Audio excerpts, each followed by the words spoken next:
శుభోదయం. బలపరిచే వాక్యము అనే ఒక కార్యక్రమానికి ప్రభువైన యేసుక్రీస్తు నామమున పేరట మిమ్మల్ని అందరినీ ప్రేమతో ఆహ్వానిస్తున్నాము. ఈరోజు దేవుని వాక్యము గలతీయులకు రాసిన పత్రిక 6వ అధ్యాయము 7వ వచనం చదువుకుందాం. మోసపోకుడి, దేవుడు వెక్కిరింపబడడు, మనుష్యుడు ఏమి విత్తునో ఆ పంటనే కోయును. ఎలాగనగా తన శరీరేచ్ఛలను బట్టి విత్తువాడు తన శరీరం నుండి క్షయమని పంట కోయును, ఆత్మను బట్టి విత్తువాడు ఆత్మ నుండి నిత్య జీవమని పంటను కోయును. ప్రియ సహోదరి సహోదరులారా, ఇక దేవుని వాక్యాన్ని మనము జాగ్రత్తగా పరిశీలించినట్లయితే, మోసపోకుడి, దేవుడు వెక్కిరింపబడడు, మనుష్యుడు ఏమి విత్తునో ఆ పంటనే కోయునని చెప్పి దేవుని యొక్క వాక్యం సెలవిస్తుందంటే, మనుష్యుడు ఏమైతే చేస్తాడో తన జీవితంలో మళ్ళీ తిరిగి అదే పొందుకుంటాం.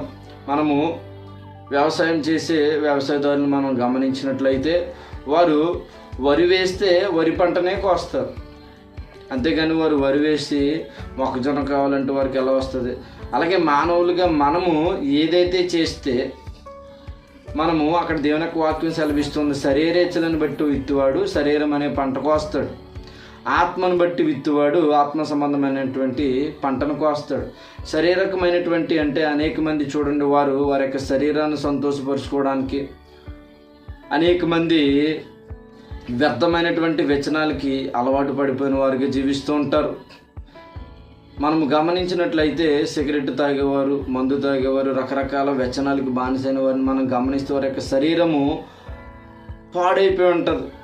తర్వాత వాళ్ళు ఎంతో బాధపడతారు. అంటే ఎంత బాధపడినా కానీ వారు ఏ విత్తనం అయితే విత్తారో దానివల్ల వారి యొక్క శరీరము అనే పంటను కోసి శరీరేచ్ఛలను బట్టి వారికి జీవితం పాడు చేసుకుంటూ ఉన్నారు. ప్రియ సహోదరి సహోదరుడా, ఇక మాటలు వింటున్న నీవు ఈరోజు ఏ పరిస్థితుల్లో ఉన్నావు? దేవుడు నీతో మాట్లాడుతున్నాడు.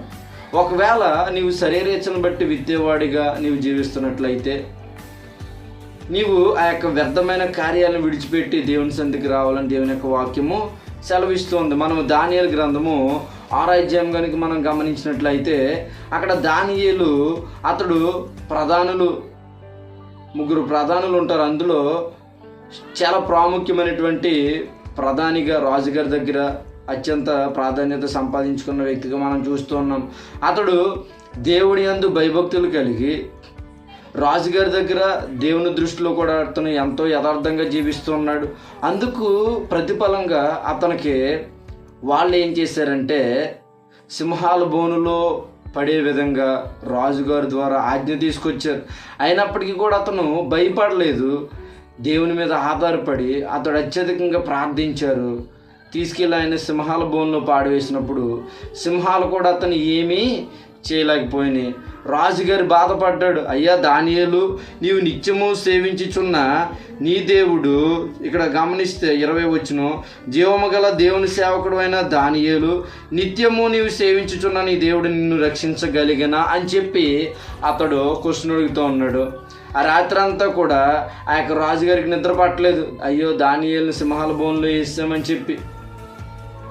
అంటే అక్కడ దానియేలు తన యొక్క ఎదుగుదలని చుట్టూ ఉన్నవారు చూసి వార్చలేనటువంటి పరిస్థితుల్ని మనం గమనిస్తున్నాం. అంటే అక్కడ వ్యక్తులు శరీరానుసారమైన వ్యక్తులుగా మనం చూస్తూ ఉన్నాం. వారు దానియేలుపై ఒక డంబమైనటువంటి ఒక కపటమైనటువంటి ఆలోచన కలిగి ఉన్నారు. కానీ దేవుడు అతన్ని అద్భుతంగా రక్షించాడు. సింహాలు అతన్ని ఏమి కూడా చేయలేదు. ఉదయాన్నే లేచి రాజుగారు ఆ యొక్క దానియేలు దగ్గరికి వచ్చి మాట్లాడుతూ ఉన్నాడు, నీవు నిత్యము సేవించుచున్న నీ దేవుడు నిన్ను రక్షింపగలిగినా అని చెప్పి అతను క్వశ్చన్ అడిగితే, అందుకు దానియేలు, రాజు చిరకాలము జీవించునుగాక ఆమేన్. అంటే ఇక్కడ దానియేలు సజీవంగానే ఉన్నాడు. అప్పుడు రాజుగారు ఆశ్చర్యపోయాడు.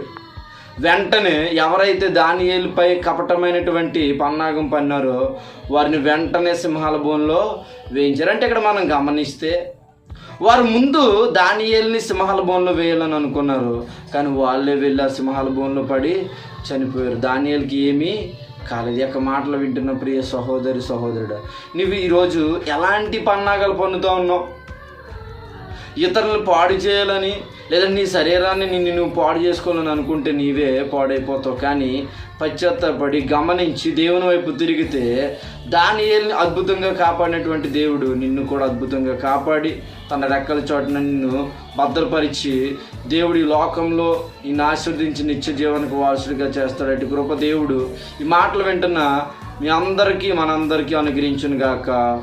ఆమెన్. మహోన్నతుడా, మీకు అందరములను ఆయన యొక్క ఉదయకాల సమయంలో ఈ మాటలు వింటున్న ప్రతి ఒక్కరిని దీవించండి, ఆశీర్వదించండి.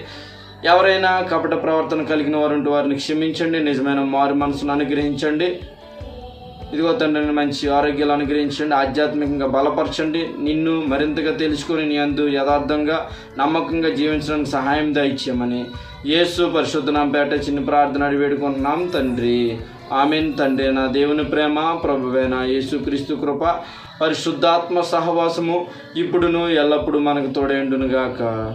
ఆమెన్.